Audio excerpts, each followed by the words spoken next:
Ekoro mwiko kedo to dhiemo tene kod weche magarita jodaka kod johala makatito mayudore sub county manyakache county ma Kisumu golo ywak iwiro chuok magarita kwe ka giseyo bila kuom rem ka okang' ma owinjore. Giyango ni jokuoge osebedo ka monjo gi piny maru kendo mayo gi mwandu e yor ang'enge kamano ka gimanore kod bunde.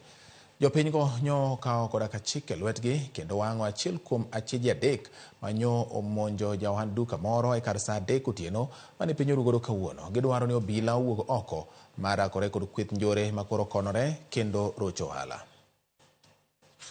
E senta makatito kar saa 3 mar Onyango, wayudo johala kod jodak kachuo wengegi e duro mar mach mani odong' bang' jopiny wang'o achiel kuom achije adek manyo omonjo johand M-Pesa moro kar saa 3 madhi 4 otieno mane piny orugodo kawuono e seche mane oloro duka mondo odhi pacho.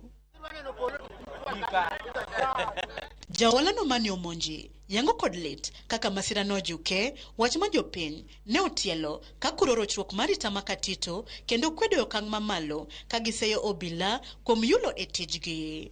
Aseloko ohala mar M-Pesa for higni 6 to jokuoge osebedo ka monja mama e monj mar adek. Monj mokwongo ne gigoya kendo ne gin gi bunde ma bunde nodong' e sin kanyo.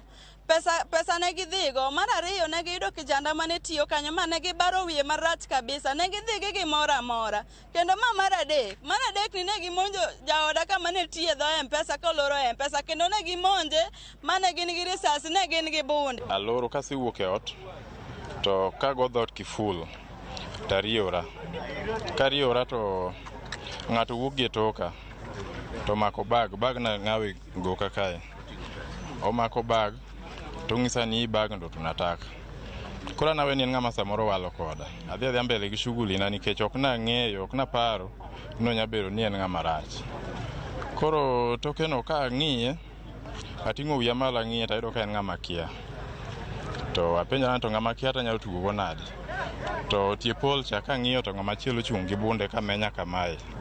Koro kanye ma awache ni kare weche gi richo. To yudo ka wadgi mane niga pike windara kacha osechungo ne apiko kacha mondo mi oidhi mondo gidhiyo. Koro gidhi kae to japikipiki cha ng'ato tuomo molwar ga piko ema en jino goye kama wangi pikipiki mane en godo no. Police owe wach mar security, police tije kamili mako gone simo to nyalo ringo mondo tim en lawo jachanga gi janyasore gi jamagendo mamiye kickback moro matin.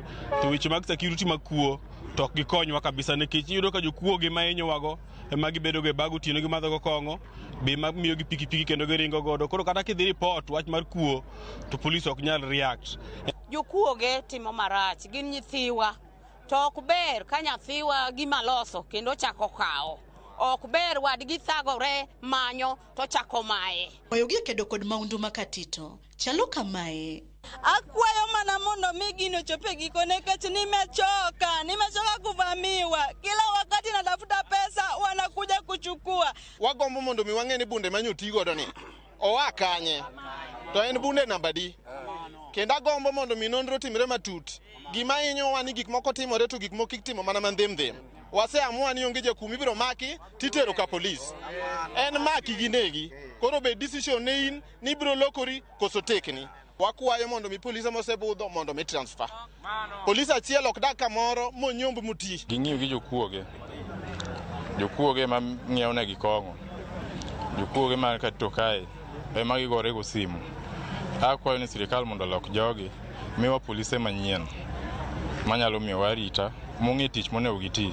Millicent Adhiambo, Ramogi TV, Katito, Kisumu County.